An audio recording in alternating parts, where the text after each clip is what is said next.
So this video is to celebrate my 1 year as a tech YouTuber, and to be honest with you, being a YouTuber is very hard.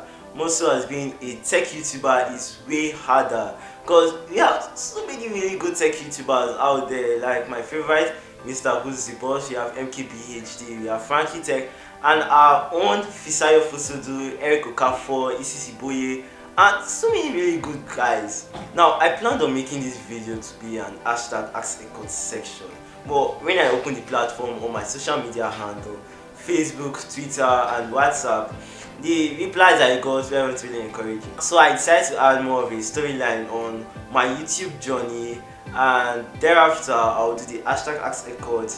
So my story on how I started YouTube. I actually shot my very first video on the 25th of February 2020, and that was the review, more of an unboxing of the Redmi Note 6 Pro.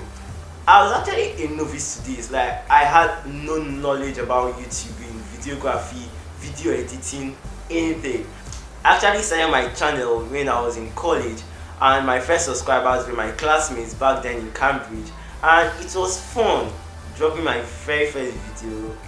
I didn't really know what to expect. I didn't really have any big hopes for the channel as of then, but throughout 2020 I would say I was kind of like lazy to drop videos here, and by the end of 2020 I just had 6 videos and I was averaging around 67 subscribers and around 13 watch hours, which weren't that bad but weren't encouraging. But in my welcome to 2021 video, I stressed the need for me to be more dedicated to my channel, and I can say that right from the beginning of 2021 down till now, this would be my 14th video to the channel, and I've gained over 40 plus subscribers. Last week I hit 120 subscribers, and over the weekend I got over 1,500 views in total throughout the channel. It's quite encouraging, and I'll say I'll keep working hard and being more dedicated to the channel and keep dropping videos. And if you've noticed, I moved away from phone reviews mainly to talk about software reviews and news, and that was because I didn't really have this inflow of devices where I could keep doing those phone reviews. But I'll still be doing the 3 of them. I'll still be doing phone reviews, software reviews, and talking about news. Basically, that's what the channel is all about. So over to the #askekott section. After I dropped my last video, the Redmi Note 10 global launch, I received a question from David Samuel, and it says, will the Redmi Note 10 be a budget device or a mid-range? The answer is quite easy. It would be a mid-range device, because all Redmi Notes before now were mid-rangers. But if you've known the smartphone market so well, you know that the mid-range section is one of the hottest sections, because you have price ranges from $750 down to $150. The $750 down to the $550 are premium mid-rangers like the Google Pixel 5 and the LG Ring. Then from $550 down to like $350, that's where you have like the flagship killers like the Poco F2 Pro, the Mi 10T series. And from the $350 price point to like the $150, that's where you have things like the budget mid-rangers like the Realme 7, the Realme 7 Pro, the Redmi Note 9 Pro, and the Redmi Note 9, and that's where the Redmi Note 10, the Redmi Note 10 Pro will fall in. So the Redmi Note 10 series would be mid-rangers. Now the next question I got on Facebook by Wilson David Chibudom states, blackshark 4 and Mi 11, which has the higher GPU? Okay, which has the higher GPU? First, the Mi 11 has been launched globally, and it came with the Snapdragon 888.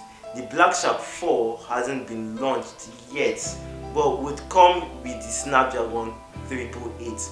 So they have the same CPUs, and they'll definitely have the same GPU, the Adreno 660. So the GPU on both of these devices would be the same.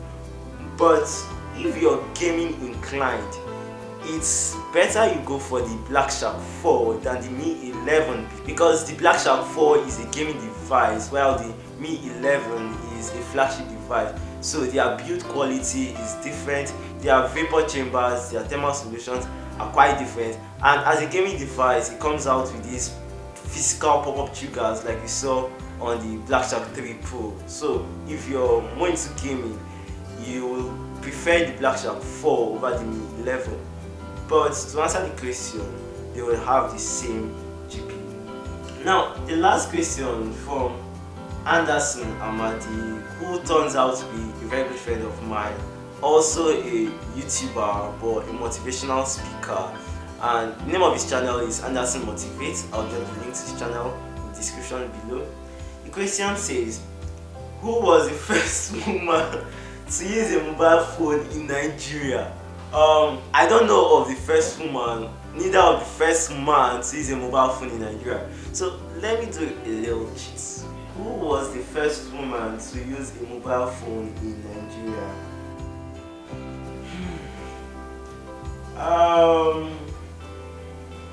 The only meaningful question I'm seeing here is how much was the first phone in Nigeria sold for?